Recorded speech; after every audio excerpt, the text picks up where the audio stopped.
এখন রাত প্রায় 1টা। সমস্ত হোস্টেল গভীর ঘুমে আচ্ছন্ন।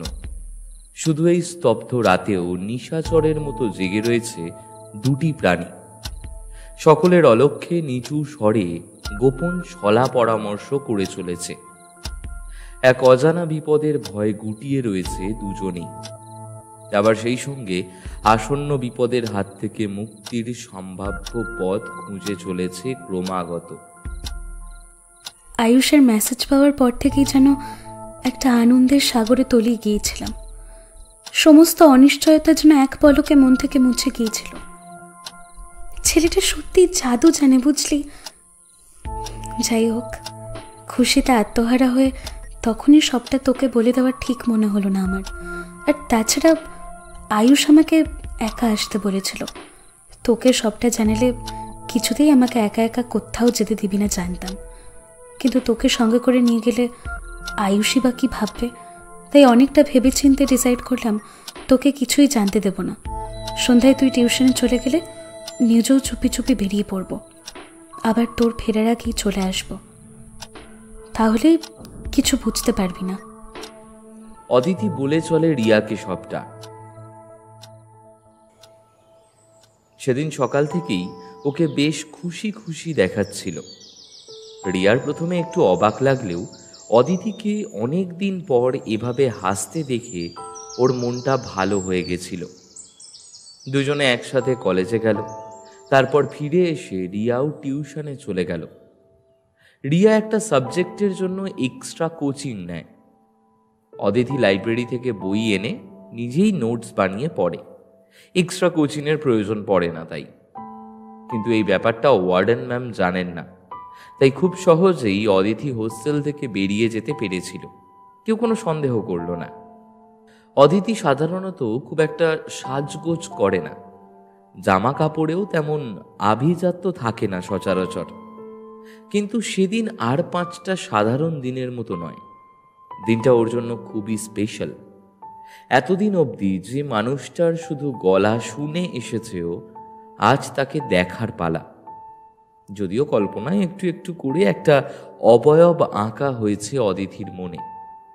এখন সেই মনের মানুষের সঙ্গে সত্যিকারের মানুষটাকে মিলিয়ে দেখার সময়। যদিও আয়ুষ অদিতির প্রাণদাতা, পরম শ্রদ্ধেয়, তাই সব রূপেই অদিতির কাছে ও সমানভাবে বরেণ্য। আয়নার সামনে বেশ কিছুক্ষণ দাঁড়িয়ে থেকে ভালো মতো নিজেকে নিরীক্ষণ করলো অদিতি। আজ একটা সর্ষে ফুল রাঙা হলুদ আনারকালি পড়েছে ও, সাথে ম্যাচিং কানের দুল, কাজলের টানে সাজিয়েছে 2 চোখ এবং সঙ্গে 2 ভ্রুর মাঝে ছোট্ট কালো একটা টিপ। খোলা চুলের সুগন্ধ বাতাসে ছড়িয়ে পড়েছে, যেন কেউ বিকেলের অস্তরাগের সমস্ত লাবণ্যটুকু নিংড়ে নিয়ে মিশিয়ে দিয়েছে অদিতির মধ্যে। মোবাইল অ্যালার্মটা জানান দিল এখন সময় বেরোনোর। শ্রী রাধিকার অভিসার যাত্রা সূচনার কাল। রিয়া বেশ কিছুক্ষণ আগেই বেরিয়ে গেছে।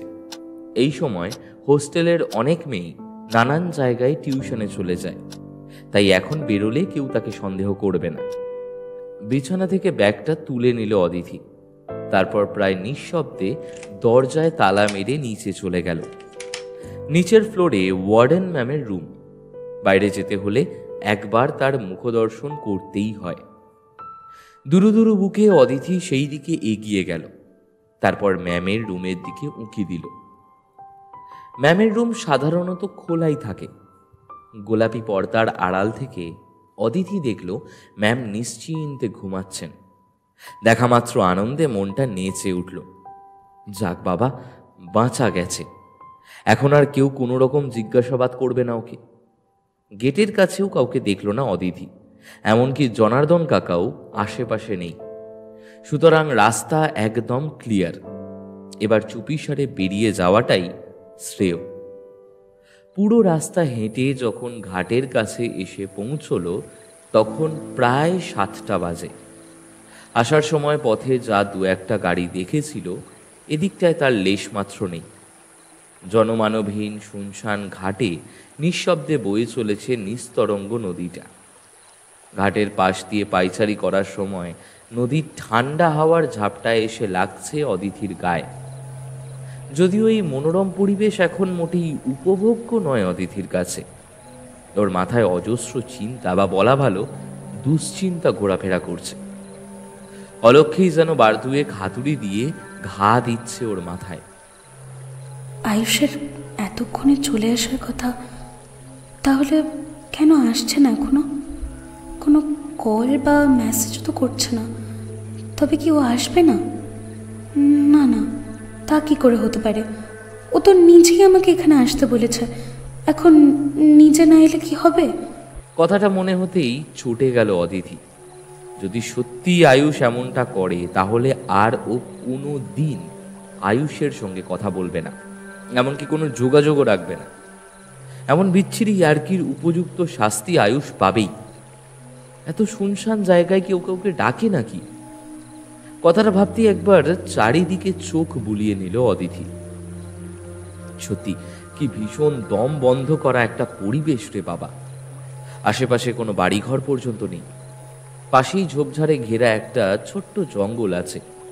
অন্ধকারে ঝোপের আড়ালে কেউ লুকিয়ে থাকলেও বোঝার উপায় নেই। এবার খুব ভয় করছে ও। মোবাইলে দেখলো আরো কিছুটা সময় পেরিয়ে গেছে, আর কিছুক্ষণের মধ্যে রিয়ার ছুটিও হয়ে যাবে। ও এসে অতিথিকে না দেখতে পেলে কেলেঙ্কারি হয়ে যাবে। তাছাড়া ওয়ার্ডেন ম্যাম জানতে পারলে তো সোজা শুলে চড়াবেন। অনেক ভেবেচিন্তে আয়ুষকে কল করলো অদিতি, কিন্তু ফোনের ওপাশ থেকে ভেসে এলো, The number you are trying to call is currently not reachable. Please try again later. ভয়ে আতঙ্কে অদিতির মুখ শুকিয়ে গেছে। কি করবে ভেবে না পেয়ে শেষটায় ডিসাইড করলো এখান থেকে চলে যাওয়াটাই শ্রেয়। রাস্তাঘাটের যা অবস্থা, তাতে এক্ষুনি না বেরোলে হয়তো কোনো অটো পাবে না। এমন সবার আগে সেফলি হোস্টেলে পৌঁছানো দরকার। আয়ুষ এমন জঘন্য কাজটা করতে পারে সেটা স্বপ্নেও ভাবেনি অদিতি। এর জন্য কোনোদিন ওকে ক্ষমা করবে না সে। এই ভেবে বড় রাস্তার দিকে পা বাড়াতে যাবে, ঠিক এমন সময় একটা পরিচিত কণ্ঠস্বর শুনে চমকে গেল অদিতি। চারপাশের নিস্তব্ধতা ভেঙে খান খান করে যেন বারংবার অনুরণিত হচ্ছে সেই ধ্বনি। কোনো অবান্তর প্রশ্ন না করে তুই আমার হয়ে যা। দু হাতে তুলে নে রূপলি মেঘ, এক ফালি চাঁদ আর একটা নৌকো। শুকনো ফুলের পাপড়ি ছিঁড়ে পরাগ রেণু কুড়িয়ে নে অল্প একটু। গাঙুর জলে পদ্ম কুড়োকে সাজিয়ে রাখিস স্মারকের মতো। এই কণ্ঠস্বর খুব ভালো করে চেনে অদিতি। আয়ুষ আসছে, কিন্তু ওকে তো দেখা যাচ্ছে না। নিশ্চয়ই ব্রিজের আড়ালে লুকিয়ে আছে। হঠাৎ করে সামনে এসে চমকে দেবে ওকে। একটা আবছা হাসির রেখা খেলে গেল অদিতির মুখে। মনে মনে ভাবলো, আয়ুষের এখানে আসার আগে ও নিজেই চমকে দেবে আয়ুষকে। তাড়াতাড়ি সিঁড়ি বেয়ে ব্রিজের ওপর উঠে পড়ল অদিতি। এখানে আসতেই ওর শরীরটা কেমন যেন ঝিমঝিম করে উঠল। এই জায়গাটা যেন একটু বেশি ঠান্ডা, কিন্তু সেটা কিভাবে সম্ভব? একটু আগেই তো এখান থেকে ঘাটের দিকে নেমেছিল সে। কই, তখন তো এমন কিছু মনে হয়নি। এমনকি নদীর ধারে ঠান্ডা হাওয়া বইছে অনর্গল, কিন্তু এখানকার ঠান্ডা ভাবটা যেন নদীর ধারকেও ছাপিয়ে যায়। আচমকা টেম্পারেচারের এমন ঘোরতর পরিবর্তন কিছুতেই মাথায় ঢুকলো না অদিতির। হঠাৎ একটা শব্দে সম্ভিত ফেরে অদিতির। তোর চোখে আমি দুর্যোগ দেখেছি, দেখেছি দুর্দমনীয় এক হাহাকার। মৃত্যুর করাল দানবকে চোখ রাগিয়ে করে শান্ত। বুলবুলিরা ধান খেতে ফিরল কিনা জানিস? পদ ভুলেছে হয়তো, কিংবা কোনো পরিযায়ীর দলে নাম ভাঙিয়ে পড়ে আছে উদ্বাস্তুর মতো। তার শোক নেই, তাপ নেই, নিতান্ত পরিচয়টুকু না।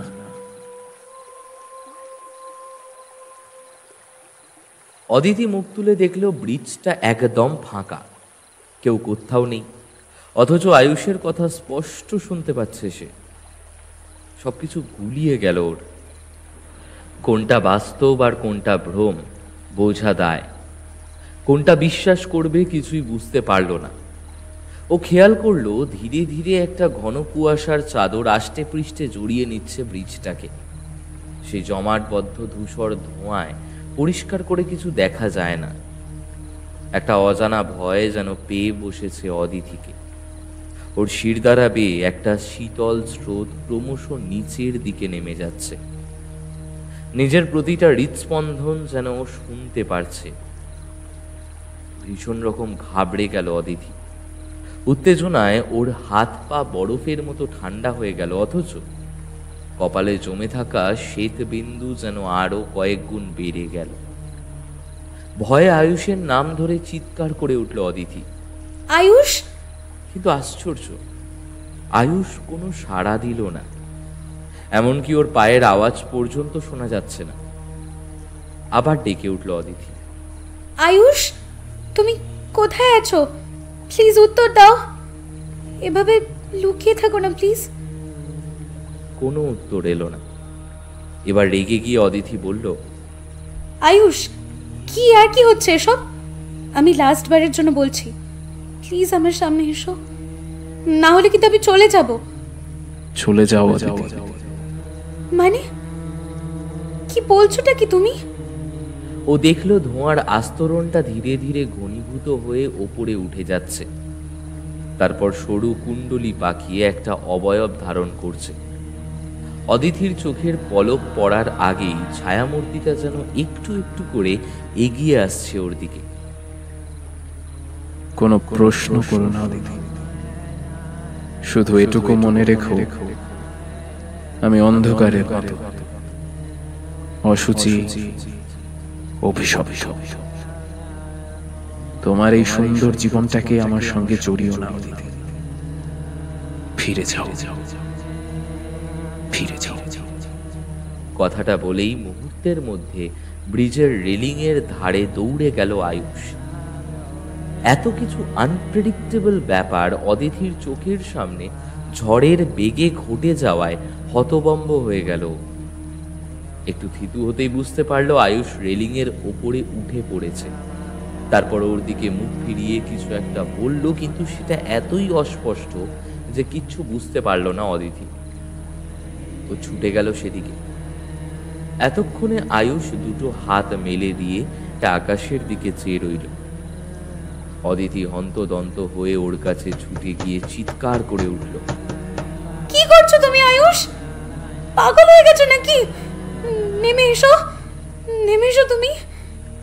ওর কথাটা শেষ হলো না, তারই মধ্যে আয়ুষ ওর সমস্ত শরীরটাকে শূন্যে ভাসিয়ে দিল। তারপর চোখের নিমেষে পা দুটো খসে পড়ল রেলিং থেকে। অদিতির চোখে যেন ঘোর লাগলো। ওর স্বপ্নগুলো যেন এক জোটে সহমরণে চলেছে। অদিতির শরীরটা ক্রমশ হালকা হয়ে গিয়ে চিরনিদ্রার কোলে ঢলে পড়েছে একটু একটু করে। শেষবারের মতো আয়ুষের গলাটা যেন ভেসে এলো ওর কানে, জরার পীড়নে ক্ষয়ে যাব প্রতিদিন একটু একটু করে, যাবতীয় চাওয়া পাওয়ার ইতি টানব নিশ্চিত, শুধু মনের কোণে এক ফালি আশা হয়ে পড়ে থাকবি তুই। পাষাণ হৃদয়ে আমার রক্তক্ষরণ হয় না এখন, নশ্বর পৃথিবীর শেষ প্রাণবায়ুটুকুও একদিন বিলিয়ে দেব নির্দ্বিধায়।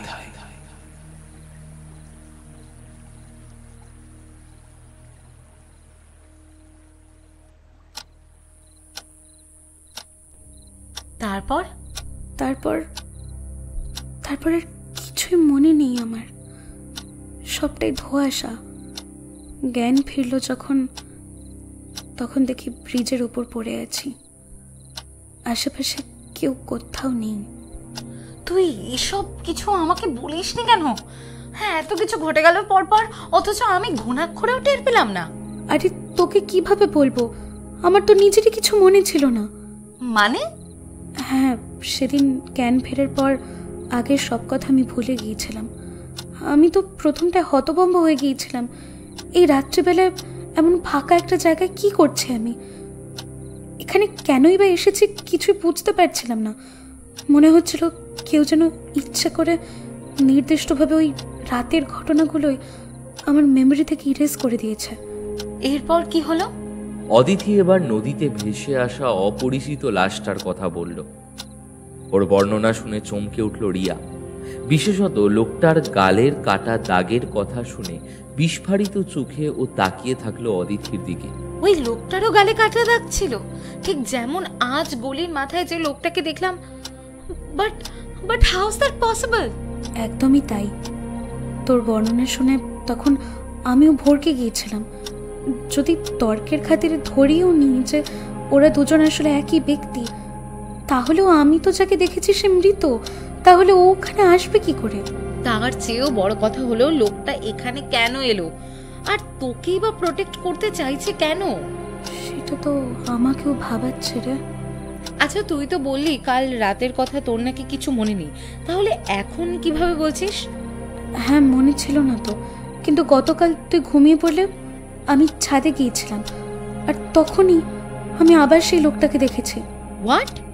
লোকটা ছাদে এসেছিল? হ্যাঁ, ঠিক আমার সামনে দাঁড়িয়ে ছিল। ওকে দেখে আমি ঠিক থাকতে পারলাম না, জানিস। সব ঘটনা যেন চোখের সামনে স্পষ্টভাবে দেখতে পেলাম। আর তখনই শটান ভিড়মি খেলি, তাই তো? ঠিক হয়েছে, আরো যাও রাত বিরেতে চুপি চুপি ছাদে। মানে তোর ব্যাপার স্যাপার কি? হ্যাঁ, রাতে কি নিশি ডাকে? অদিতি, মাই লাভ, কাম টু মি বেবি। উফ, থামবি তুই? আমার লাইফটা এমনিতেই কেটে আছে। ওটা লাইফ না মা, খতরো কে খিলাড়ি সেট। তোর লাইফ নিয়ে না একটা গল্প লেখা উচিত, বুঝলি তো? না ভাবে কাটা দাগ হইতে সাবধান। কে লিখবে গল্পটা শুনি? শ্রীমতী অনুসয়া গুহ? চেষ্টা করতেই পারি, যদি মোটা পারিশ্রমিক পাই তাহলে। হাসতে হাসতে রিয়া মুখ ঘুরিয়ে দেখল অদিতি জানলার বাইরে উদাস দৃষ্টিতে তাকিয়ে আছে। জানিস, আমার মন বলছে আয়ুষ সেদিন নদীতে ঝাঁপ দেয়নি। পুরোটাই কেমন যেন স্বপ্নের মতো। তাছাড়া আমিও তো তারপর সেখানের কাউকে দেখিনি। ওই লোকটা আয়ুষ হতেই পারে না, কিছুতেই না। আমারও তাই মনে হচ্ছে, বুঝলি? তুই কিছুদিন যাবৎ এত টেনশনে আছিস, হয়তো ভুল দেখেছিস। ছাড়, বাদ দে এসব। এখন ভাবতে হবে যে এই সব যে জট হয়েছে, এই জট খোলা যায় কিভাবে। আমরা যা দেখছি সিচুয়েশন তার চেয়েও কিন্তু বেশি জটিল। জানি না এত সব প্রশ্নের উত্তর কোথায় খুঁজবো। মনে হচ্ছে সবকিছু আমাদের সামনেই আছে, অথচ আমরা অন্ধকারে জাস্ট হাতড়ে বেড়াচ্ছি। উফ, কবে যে এই মিস্ট্রি সলভ হবে?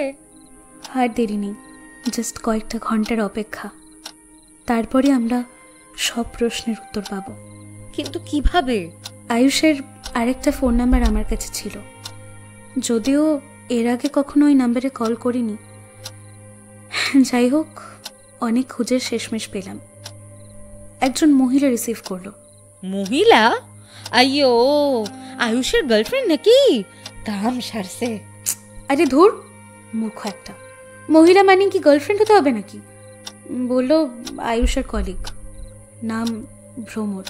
আরে এই তো আর যে ভ্রমর, রেডিও লাইটে দুপুরে রান্নাঘর বলে একটা শো হোস্ট করে। তাছাড়া আরো কিছু টক শো তো করে। ও তাই বলি, গলাটা না খুব চেনা চেনা মনে হচ্ছিল তখন। তো সে কি বললো? ভদ্রমহিলা কেমন যেন স্ট্রেঞ্জ বিহেভ করছিল।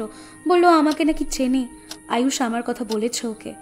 তারপর বললো আমার সঙ্গে দেখা করতে চায়, কাল লাঞ্চ ব্রেকে যেতে বলেছে ওদের রেডিও স্টেশনে। তুই যাবি নাকি? যেতে তো হবেই। কখনো না।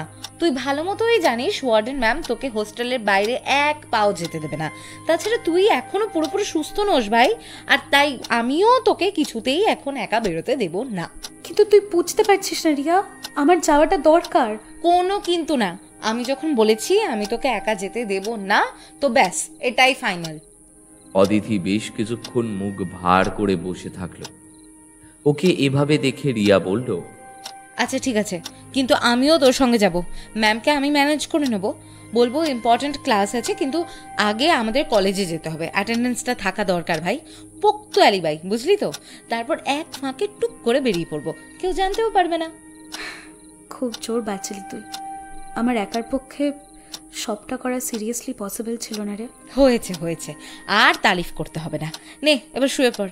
আর হ্যাঁ, দয়া করে মাঝরাতে আবার ছাদে মলয় বাতাস সেবন করতে যাইবেন না দেবী। আচ্ছা বাবা, রিয়া মাতার আদেশ শিরোধার্য। তাই যেন হয়, না হলে ছাদেই লক করে দেবো তোকে। যা ঘুমো এখন। তুই ঘুমোবি না? না, একটা কাজ আছে, আজকেই শেষ করতে হবে। আচ্ছা, তাড়াতাড়ি শেষ করে ঘুমিয়ে পড়বি কিন্তু। Good night. Good night.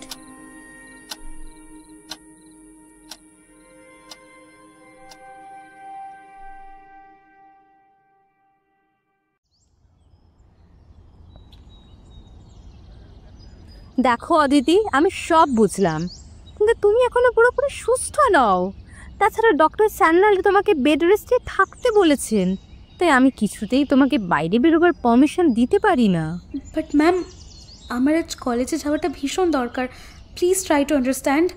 Ma'am কিছু একটা বলতেই যাচ্ছিলেন, ওনার কথা মাঝপথে আটকে দিয়ে রিয়া বলল, ম্যাম ও সত্যিই বলছে, আজ কলেজে না একটা ইম্পর্টেন্ট প্রজেক্ট সাবমিট করতেই হবে, আজ না করলেই নয়। আচ্ছা, তেমন হলে আমি বরং তোমাদের টিচারের সঙ্গে কথা বলবো, দরকার পড়লে প্রেসক্রিপশন দেখিয়ে দেব, ওনারা আমার কথা নিশ্চয়ই শুনবেন। একজন অসুস্থ মেয়েকে এভাবে একা ছেড়ে দেওয়া ঠিক হবে না। একা কোথায় ম্যাম, আমি আছি তো, আপনি একদম চিন্তা করবেন না, আমি ওকে দেখে শুনে রাখবো। কতক্ষণেরই বা ব্যাপার? হ্যাঁ ম্যাম, যাওয়াটা সিরিয়াসলি খুব দরকার। শেষটায় ওয়ার্ডেন আর আপত্তি করলেন না, ওদের যেতে রাজি হলেন। তবে রিয়া এখনো সম্পূর্ণ নিশ্চিন্ত হতে পারল না, তাই বেরোবার আগে অদিতিকে সাবধান করে দিল, শোন, ডাইরেক্ট রেডিও স্টেশনে যাওয়া যাবে না। ওয়ার্ডেন মনে হয় না আমাদের কথায় পুরোপুরি ভরসা করেছে বলে ঠিক কাউকে না কাউকে কলেজে পাঠাবে। আমাদের খবর নেওয়ার জন্য হোস্টেলে তো আর কুচুটের অভাব নেই, একটু 19 থেকে 20 হলে ইনফর্ম করে দেবে একেবারে। রিস্ক নিয়ে কোনো লাভ নেই। এখান থেকে বেরিয়ে আগে কলেজে যাব, তারপর হাফ টাইমে বেরিয়ে যাব, তাহলেই কেউ আর সন্দেহ করবে না। কিন্তু প্রজেক্ট, এই রাজ্যের টেনশন আমার কিচ্ছু লেখা হয়নি, কাল শিওর কেস খাবো।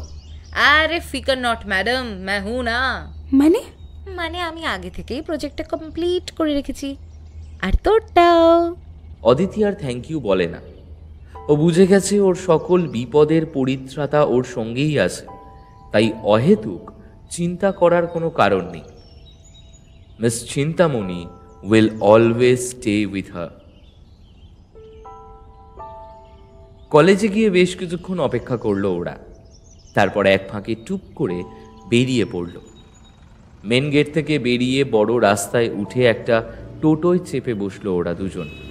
পথে যেতে যেতে অদিতিকে অন্যমনস্ক দেখে রিয়া প্রশ্ন করায় ও জানালো, খুব টেনশন হচ্ছে রে, বুঝতে পারছি না কি হতে চলেছে আজকে। এতদিনের জমানো এতগুলো প্রশ্নের উত্তর আদৌ পাবো কিনা কে জানে। আরে বাবা, তুই টেনশন কেন করছিস বলতো? ভ্রমর আমাদের ডেকেছে, নিশ্চয়ই কোনো বলার মতো বিষয় আছে, তাই শুধু শুধু গল্প করার জন্য তো আর ডাকবে না। ওরা বিজি মানুষ ভাই, এভাবে অহেতুক সময় নষ্ট করবে না, নিজেরও না আর আমাদেরও না। তুই ঠিকই বলেছিস। রিয়া কিছুক্ষণ চুপ করে থাকলো, তারপর বলল, আচ্ছা অদিতি, ধর যদি এমন কিছু হয়, মানে ওখানে গিয়ে যদি এমন কিছু জানতে পারিস যেটা ঠিক ভালো নয়, এমন কিছু যেটা তুই একদমই আশা করিসনি, নেগেটিভ কিছু, তার চেয়ে চল না বরং আমরা হোস্টেলেই ফিরে যাই। জানতে হবে না কিছু। আয়ুষের যদি তোর সঙ্গে যোগাযোগ করতেই হয় তাহলে ও নিজেই করে নেবে, তোকে আগবাড়ি কিছু করতেও হবে না। না না, কি বলছিস? আমরা যখন বেরিয়েছি তখন সব না জেনে কিছুতেই ফিরে যাব না। রিয়া বুঝতে পারলো অদিতিকে ওর জেদ থেকে সরানো সহজ নয়, তাই এক্ষেত্রে গিভ আপ করাটাই ওর ঠিক মনে হলো। প্রায় আধ ঘন্টা পর ওরা রেডিও স্টেশনের সামনে পৌঁছে গেল। টোটোর থেকে মুখ বার করে বিল্ডিংটাকে একবার ভালো করে দেখে নিল অদিতি। 11 তলা বিল্ডিংটার উপরের ফ্লোরে আয়ুষের অফিস, বাকি ফ্লোরগুলোতে কিছু ছোট বড় অফিস রয়েছে। লিফট দিয়ে ওপরে উঠতে উঠতে রিয়া খেয়াল করলো অদিতি প্রচন্ড পরিমাণে ঘামছে। রিয়া ওর হাতটা শক্ত করে ধরে ওকে আশ্বস্ত করে বলল, চিন্তা করিস না, এভরিথিং উইল বি অলরাইট।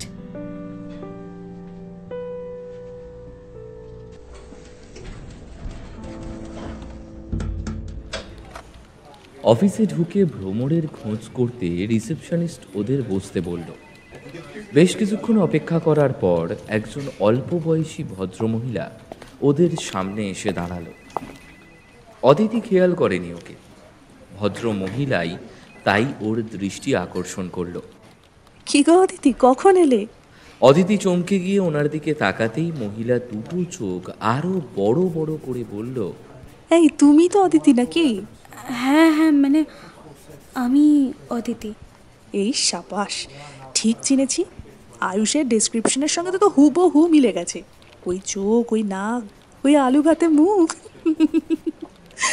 বাহ। ওফো, সরি সরি সরি, আমার পরিচয়টাই তো দেওয়া হলো না। আমি মানে রোদে জলে তেতে পুড়ে বাড়ি ফিরে ভাবছেন রাঁধবেন কি, বরের পছন্দের চাইনিজ না ছেলের কন্টি। শুক্তো আলু পোস্ত প্রেমী আদ্যবান্ত বাঙালি গৃহিণী ভাবছেন কিভাবে করবেন মন জয়। শাশুড়ির হেঁসেল থেকে শুরু করে কিটি পার্টির মধ্যমণি হওয়ার যাবতীয় টিপস শেয়ার করতে আমি আর যে ভ্রমর চলে এসেছি আপনাদের প্রিয় শো দুপুরের রান্নাঘর নিয়ে, আপনাদের প্রিয় চ্যানেল রেডিও লাইটে। ট্যান ট্যাড়া। অদিতি আর রিয়াকে ড্যাব ড্যাব করে চেয়ে থাকতে দেখে ভ্রমর নিজেই বলে উঠল, আরে কি হলো, ওরকম বিস্ফারিত নেত্রে কেন চাহিয়া আছো মোর মুখপানে সুন্দরী রমণীগণ? ইয়ে সরি, আপনি আর যে ভ্রমর? আগে মহতরমা, তুমি তো অদিতি, কিন্তু সঙ্গে উনিকে? ও আমার বন্ধু অনুসয়া দত্ত, রিয়া। আমরা সেম কলেজে পড়ি, ইভেন রুমমেটও। রিয়া নিজের হাতটা বাড়িয়ে দিল ভ্রমরের দিকে।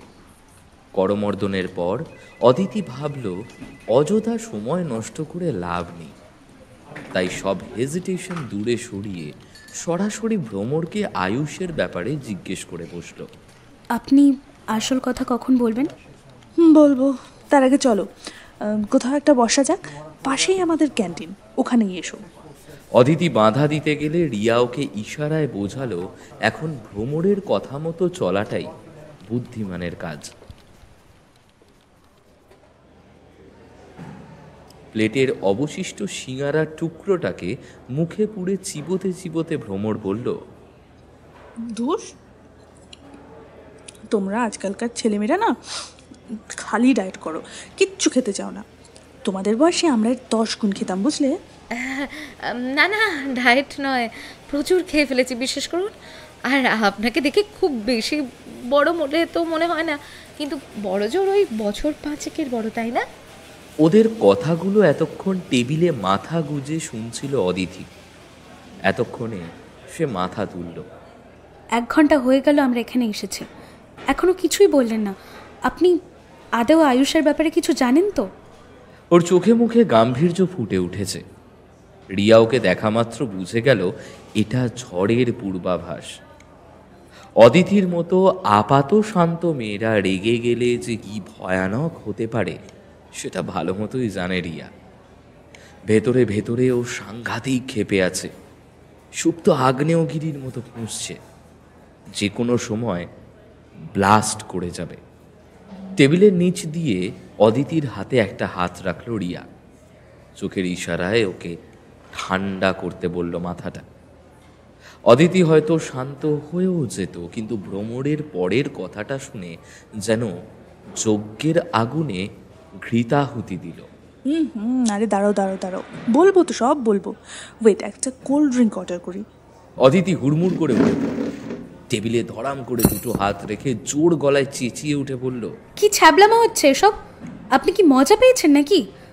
আপনার কি মনে হয় আমরা এখানে সিঙ্গারা কোল্ড ড্রিঙ্কস গিলতে আর আপনার সাথে টাইম পাস করতে এসেছি? আয়ুষের ব্যাপারে কিছু বলার হলে বলুন, না হলে আমরা যাচ্ছি। আমারই ভুল হয়েছে আপনাকে বিশ্বাস করাটা। দেখো অদিতি, আমি তোমার সিচুয়েশনটা বুঝতে পারছি, কিন্তু চুপ করুন। আপনি কি বুঝবেন আমরা কিসের মধ্যে দিয়ে যাচ্ছি? তাছাড়া আপনার কি ক্ষতি হলে আমার আর আয়ুষের হবে, আপনার কি যায় আসবে? আমি তো হারাতে হলো আয়ুষকে। তুমি একাই আয়ুষকে হারাওনি অদিতি, হারিয়েছি আমিও নিজের ভাইকে। ক্ষণিকের নীরবতা। অদিতি ধড়াস করে চেয়ারে বসে পড়ল। আনমনে টেবিলের ওপর থেকে দুটো হাত সরালে রিয়া দেখল টেবিল কভারটা কুঁচকে গেছে। অদিতি এতক্ষণ শক্ত করে ধরেছিল সেটাকে।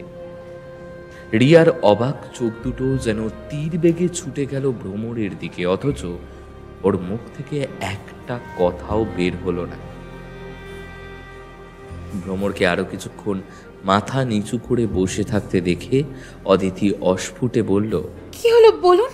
বলবো, তার আগে তোমার কিছু দেখা দরকার। কি? ভ্রমর ওর ব্যাগের থেকে একটা চাবি বের করে অদিতিকে দিয়ে দিল। বলল, রিসেপশন থেকে ডান দিকের করিডোর দিয়ে সেকেন্ড রুমটাতে একবার যাও। আশা করি তোমার সমস্ত প্রশ্নের উত্তরই তুমি সেখানে পাবে। চিন্তা করো না, কেউ আটকাবে না তোমাকে। আর যদি কেউ কিছু বলে তাহলে তুমি বলে দিও যে তুমি আমার পরিচিত। নাও, এবার যাও। অদিতির চোখে যেন বিদ্যুৎ খেলে গেল। ঝপ করে উঠে পড়ল সে। তারপর দরজার সামনে ছুটে গিয়ে একবার পেছনে ঘুরে তাকালো। রিয়াকে ইশারায় আসতে বলল। ভ্রমর ওকে আশ্বস্ত করে বলল, তুমি যাও, আমরা এক্ষুনি আসছি। অদিতি আর কিছু বলল না, ঊর্ধ্বশ্বাসে দৌড়ে গেল। মার্বেলের মেঝেতে ওর হিলের আওয়াজ বেশ দূর পর্যন্ত শোনা গেল। তারপর হঠাৎ মিলিয়ে গেল। রিয়া উঠতেই যাবে, এমন সময় ভ্রমর ওর হাত টেনে ধরল। দাঁড়াও, এখনই যেও না। অদিতিকে সত্যের মুখোমুখি হতে দাও। এইভাবে আর কতদিন সবটা আড়াল করে রাখবে? একদিন না একদিন তোকে জানতেই হবে। মানে আপনি কিভাবে জানলেন যে তুমি সত্যিটা জানো? সবটা না হলেও কিছুটা অবশ্যই জানতে পেরেছো, আর সেটা অদিতিকে বলনি, তাই তো? রিয়া একটু ইতস্তত করল, তারপর নিজেকে সংযত করার চেষ্টা করে বলল, হ্যাঁ মানে গতকাল রাতে, মানে ভয় পেও না, বলো। কাল কলেজ থেকে ফিরে দেখি অদিতি আমাদের এক জুনিয়রকে দিয়ে অফিস রুম থেকে এক গাদা নিউজ পেপার সরিয়েছে। বুঝতে বাকি রইল না ও আয়ুষের ব্যাপারেই জানার জন্য এসব করছে। বোধহয় ওর কোনো সন্দেহ হয়েছে। তোমার সন্দেহ হয়নি? অবশ্যই, কেন হবে না বলুন তো? অমন হুট করে কেউ সম্পূর্ণ নিরুদ্দেশ হয়ে যেতে পারে না। মানে একটা জলজ্যান্ত মানুষ জাস্ট কর্পূরের মতো উবে গেল, কেউ তার ব্যাপারে কিচ্ছু জানে না, তাকে দেখেনি, এরকম হয় নাকি? যদি না তাকে কেউ কিডন্যাপ করে থাকে। কিডন্যাপ? হ্যাঁ, এই এরিয়ার লোকাল ডন হলো পল্টু। কিছুদিন ধরে আমাদের হোস্টেলের আশেপাশে ওদের যাতায়াত বড্ড বেড়েছিল। অদিতিকে একেবারে উত্তক্ত করার চেষ্টা পর্যন্তও করেছিল। ইনফ্যাক্ট সেদিন তো হোস্টেলে চুপিসারে ঢোকার মতলবও করেছিল। স্বাভাবিকভাবেই সন্দেহটা প্রথমে ওদের দিকেই যায়, কিন্তু কিন্তু না, সেটা কোনোভাবেই পসিবল নয়। কেন পসিবল নয়? রিয়া তারপর ভ্রমরকে হোস্টেলে ফেরার পথের ঘটনা, সেই অদ্ভুত লোকটা আর তাকে দেখে পল্টনের পালানোর কথা শোনালো। ওর মুখে অজ্ঞাত লোকটার চেহারার বর্ণনা শুনে ভ্রমরের মুখটা আনন্দে উজ্জ্বল হয়ে গেল। চোখ দুটো যেন আবেগে ছলছল করে উঠল। রিয়ার মনে হলো এখনই সেখান থেকে দুফোঁটা জল গড়িয়ে পড়বে। আমার মনে হয় লোকটা আয়ুষ। কেন বলো তো? ওটা তো অন্য কেউ হতে পারে। আর তাছাড়া তুমি কি আগে আয়ুষকে কখনো দেখেছো? না, তাহা দেখিনি, কিন্তু কেন জানি না মনে হলো ও আয়ুষী। ওর চোখে একটা অদ্ভুত মায়া, একটা অজানা কষ্ট যেন বুকের মধ্যে নিয়ে বয়ে বেড়াচ্ছে। প্রকাশ করতে চাইছে কিন্তু পারছে না। তাছাড়া অদিতির সব বিপদে অমন দেবদূতের মতো হাজির হয়। মানে অদিতিও দেখেছে কিন্তু তাও চিনতে পারলো না? মানে রিসেপশনের পাশ দিয়ে ছুটে এসেছে অদিতি। আয়ুষ কি তবে এখানেই আছে? তাহলে এতদিন কেন লুকিয়ে রেখেছিল নিজেকে? একরাশ অভিমান এসে ভিড় করল অদিতির মনে। যদিও জানে আয়ুষকে একবার দেখলে এই সমস্ত রাগ অভিমান গলে জল হয়ে যাবে। মনে মনে অজানা রোমাঞ্চ অনুভব করল অদিতি। এতদিনের প্রতীক্ষার বুঝি এইবার অবসান হবে। এখানে অনেক লোক রয়েছে, যদিও কারোর অদিতিকে নিয়ে কোনো মাথা ব্যথা নেই। যে যার কাজ নিয়ে ব্যস্ত। ডান দিকের করিডোর দিয়ে এগিয়ে এলো। টেনশনে ওর বুকের ভেতরটা ঢিপ ঢিপ করছে। বাইরে থেকেও যেন অদিতি সেই আওয়াজ স্পষ্ট শুনতে পাচ্ছে। উদ্দিষ্ট ঘরের সামনে এসে থমকে দাঁড়িয়ে পড়ল সে। দরজাটা বাইরে থেকে তালা বন্ধ। কাঁপা কাঁপা হাতে ঝুঁকে পড়ে চাবি দিয়ে তালাটা খোলার চেষ্টা করল। দরজার ওপরের কাঁচ দিয়েও কিছু স্পষ্ট দেখা যাচ্ছে না। রুমের লাইট অফ, যদিও দিনের বেলা, তাও একটা গাঢ় অন্ধকার ঘিরে রয়েছে ঘরটাকে। বোধহয় অনেকদিন জানলা খোলা হয়নি এ ঘরের। হাতলে চাপ দিতেই একটা বিশ্রী শব্দ করে দরজাটা খুলে গেল। সেই সঙ্গে একটা গুমোট গন্ধ বাতাসে ছড়িয়ে পড়ল। ঘরের ভেতরটা রেডিও স্টেশনের আর 5টা ঘরের মতোই সাধারণ। সবই রয়েছে, কিন্তু তাদের ওপর জমাট বাঁধা ধুলোর আস্তরণ দেখে বোঝা যাচ্ছে বহুদিন ধরে অব্যবহৃত অবস্থায় পড়ে আছে সেগুলো। আগে হয়তো রেকর্ডিংয়ের কাজ হতো এখানে, কিন্তু এখন হয় না। সামনে এগিয়ে গিয়ে জানলাগুলো খুলে দিল অদিতি। দুপুরের এক ফালি চিকচিকে রোদ্দুর ঘরে প্রবেশ করতেই এক পলকে ঘরটার ভোল বদল হয়ে গেল। যেন অভিশপ্ত বিস্ট ভালোবাসার পবিত্র স্পর্শে আসল রূপ ফিরে পেয়েছে। হঠাৎ দেওয়ালে ঝোলানো একটা ফটো ফ্রেমের দিকে চোখ পড়ল অদিতির। সেটা এতক্ষণ যথাস্থানে থাকলেও অন্ধকারের জন্য খেয়াল করেনি অদিতি। এখন ঘরে আলো ঢোকার ফলে সব জিনিস স্পষ্টভাবে দেখা যাচ্ছে। ফটোগ্রাফটাতে একবার চোখ বোলালো অদিতি। একটা গ্রুপ ফটো, অফিসের ছোট বড় সব মেম্বারই রয়েছে। অদিতি খেয়াল করলো ভ্রমরও আছে সেখানে।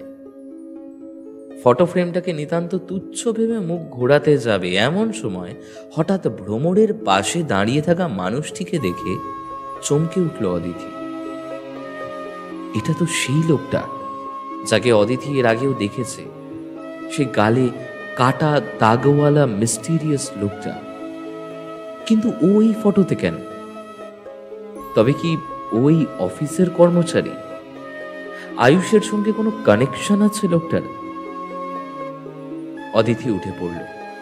তারপর ঘরে সমস্ত ড্রয়ার, পাশের ছোট আলমারিটা তন্ন তন্ন করে খুঁজল, যদি লোকটার পরিচয় পাওয়া যায়। অজস্র পুরনো ফাইল ঠেসে রাখা হয়েছে সেখানে। মোটকা গন্ধটা প্রমাণ করে দিচ্ছে ফাইলগুলোর প্রাচীনতা। পেজগুলো হলদে হয়ে যাওয়া ফাইলগুলোর মধ্যে অনেকগুলোই পোকায় খাওয়া। কোনোটার তো এতই হতশ্রী দশা যে কি লেখা আছে তা পড়াই যাচ্ছে না। খুঁজতে খুঁজতে একটা তুলনামূলক নতুন এবং কিছুটা সুশ্রী ফাইল দেখতে পেল অদিতি। সেখানে তেমন কাজের কিছু ছিল না, কিন্তু অদিতির হাতে পড়ল আরো একটা ফটোগ্রাফ।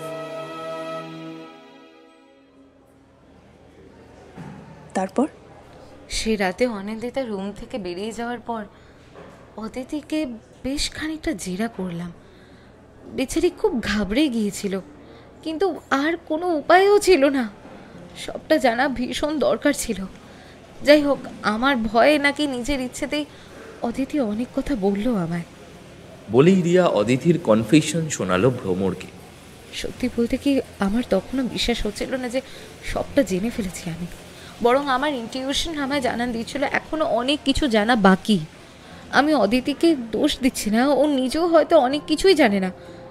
আপনি হয়তো সেগুলো জানেন। কিছুটা। আমি আগেই খেয়াল করেছিলাম অদিতির বেডে ডাঁই করা এক গাদা খবরের কাগজ। বুঝতে বাকি থাকলো না অনিন্দিতাকে দিয়ে অদিতি এসব অফিস রুম থেকে সরিয়েছে। দেখলাম সব কটাই অনেক দিনের পুরনো কাগজ, অ্যাটলিস্ট 3-4 মাসে পুরনো তো হবেই। বুঝলাম অদিতি নিশ্চয়ই আয়ুষের ব্যাপারে খোঁজ খবর নেওয়ার জন্যই এনেছে এগুলো, কারণ আয়ুষও মোটামুটি সেই সময় থেকেই নিখোঁজ। অদিতিকে তখন কিছু না বললেও ও রুম থেকেই বেরিয়ে যেতেই আমি তন্ন তন্ন করে পেপারগুলো খুঁজতে হঠাৎ সেই স্তূপের মধ্যে থেকে একটা পেপার বেরিয়ে এলো। 19শে নভেম্বর। এক্স্যাক্টলি। আপনি? হ্যাঁ জানি। নিউজ পেপারের 4 নম্বর পেজের একদম উপরের দিকে একটা শিরোনাম, জলে ডুবে আর্যের মৃত্যু। ঠিক এমন সময় বাইরে থেকে একটা আওয়াজ ভেসে এলো ওদের কানে। বলছি না, রেজিস্ট্রেটটা আমাকে দেখান, নয়তো এই অফিসে স্টাফদের নামের লিস্ট দিন। ম্যাম, সব অফিসেরই কিছু না কিছু নিয়ম থাকে। আসলে আমরা এভাবে কাউকে স্টাফেদের ডিটেইলস দিতে পারি না। আপনি বরং বসের সঙ্গে একবার কথা বলুন। বললাম তো আমার হাতে অত সময় নেই। আপনি রেজিস্ট্রেটটা দেবেন কিনা, নয়তো এক্ষুনি সব ভাঙচুর করবো বলে রাখলাম। আওয়াজটা রিসেপশন থেকে আসছে না? হ্যাঁ, তাই তো মনে হচ্ছে। কোনো ঝামেলা হলো নাকি? চলো তো দেখে আসি। বলেই ভ্রমর আর রিয়া সেদিকে ছুটে গেল। রিসেপশনে পৌঁছে ওদের চক্ষু তো চড়ক গাছ। অদিতি রিসেপশনিস্টের সঙ্গে তুমুল বচসা বাঁধিয়ে ফেলেছে। ব্যাপারটা এতটাই বাড়াবাড়ি পর্যায়ে এসেছে যে সেই রিসেপশনিস্ট ভীত সন্ত্রস্ত হয়ে সিকিউরিটি গার্ডদের ডেকে এনেছে। ওরা অদিতিকে অফিস থেকে বের করে দিতে উদ্যত হয়েছে, কিন্তু অদিতির চোখ রাঙানিতে নাকি নিজেদের শালীনতা রক্ষার্থে ওর দিকে এখনো অগ্রসর হয়নি কেউ। মেয়েটি টেলিফোন তুলে নিয়ে নাম্বার ডায়াল করছে। খুব সম্ভবত অফিসের বসকেই ফোন করছে সে। রিয়া অদিতির এরকম রূপ কোনো দিন দেখেনি, এমনকি দুঃস্বপ্নেও কল্পনাও করতে পারেনি অদিতি এতটা উগ্র হতে পারে। এ যেন অদিতি নয়, এ অন্য কেউ। যে অদিতি কোনো দিন কারুর ওপর দুটো কথা বলেনি, এমনকি নিজের ওপর অন্যায় হতে দেখেও মুখ বুঝে সহ্য করে গেছে, প্রতিবাদ করার মতো সাহস সঞ্চয় করতে পারেনি, সেই অদিতি কি সত্যি এমন বিকট মূর্তি ধারণ করতে পারে? এ কি আদৌ সম্ভব? ঘোর লাগে রিয়ার চোখে। এই কি করছো তোমরা? সরে যাও বলছি। বলে সিকিউরিটি গার্ডদের সেখান থেকে তাড়িয়ে দিল। তারপর রিসেপশনিস্ট মেয়েটির দিকে তাকিয়ে বলল, কাকে ফোন করছো তুমি? শিগগিরই রাখো। আর তুমি কোন সাহসে ওনাদের ডেকে এনেছো? ও অদিতি, ওকে আমিই পাঠিয়েছি। সরি ম্যাম, আসলে উনি ওভাবে তেড়ে এলেন, আমি ঘাবড়ে গেছিলাম। অদিতি, তুমি এদের বলনি যে আমি তোমায় পাঠিয়েছি? রিয়া খেয়াল করলো অদিতি হাতের মুঠোয় একটা ফটোগ্রাফ শক্ত করে ধরে রেখেছে। রিসেপশনিস্ট মেয়েটি মুখ তুলে কিছু একটা বলতে যাচ্ছিল। ভ্রমরের এক ধমকে আবার মুখটা কাঁচুমাচু করে দাঁড়িয়ে রইল। রিয়ার ওকে দেখে একটু মায়াই হলো, কিন্তু এখন কিছু বলে অদিতিকে খেপিয়ে তোলা ঠিক হবে না মনে করে চুপ করে গেল। অদিতি কি দেখতে চাইছে ওকে দেখতে দাও। রিসেপশনিস্ট মেয়েটি কম্পিউটার চালু করে স্টাফ লিস্ট দেখালো। সেখানে প্রত্যেক স্টাফের ছবি সমেত বায়োডাটা সেভ করা আছে। বেশ কিছুক্ষণ খোঁজার পর অদিতি দেখলো সেই লোকটার বায়োডাটা। দেখা মাত্রই ইলেকট্রিক শক খাওয়া ব্যক্তির মতো চমকে উঠল। কম্পিউটার স্ক্রিনে স্পষ্টভাবে ফুটে উঠেছে লোকটার ডিটেলস, যেখানে নামের জায়গাতে লেখা রয়েছে আয়ুষ বোস। এক ঝটকায় চেয়ার থেকে উঠে পড়ল অদিতি। ওর চোখ দুটো যেন ঠিকরে বেরিয়ে আসছে। উত্তেজিতভাবে ভ্রমরকে জিজ্ঞেস করলো, আয়ুষ কোথায়? ওকে দেখছি না কেন? ও কি আজ অফিসে আসেনি? আমি আয়ুষকে দেখতে চাই। ও কোথায় প্লিজ বলুন না। ভ্রমরকে মুখ ফুটে উত্তর দিতে হলো না। তার আগেই রিসেপশনিস্ট মেয়েটি বলল, উনি এখানে আসবেন কিভাবে? এমা, আপনি জানেন না? মানে আয়ুষ দা is no more. Last year তো সুইসাইড করেছে। খবরটা তো নিউজ পেপারেও বেরিয়েছিল। কথাটা সম্পূর্ণ শুনতে পারল না অদিতি। তার আগেই ওর দু চোখে অন্ধকার ঘনিয়ে আসে। অদ্ভুত এক ঘোর লাগে ওর। কেমন মহাচ্ছন্নের মতো কপালে হাত ঠেকিয়ে টেবিলের ওপর ঢলে পড়ল সে। রিয়া ওর পাশেই দাঁড়িয়েছিল। বেগতিক দেখে ছুটে এসে অদিতিকে সামলে নেয় রিয়া।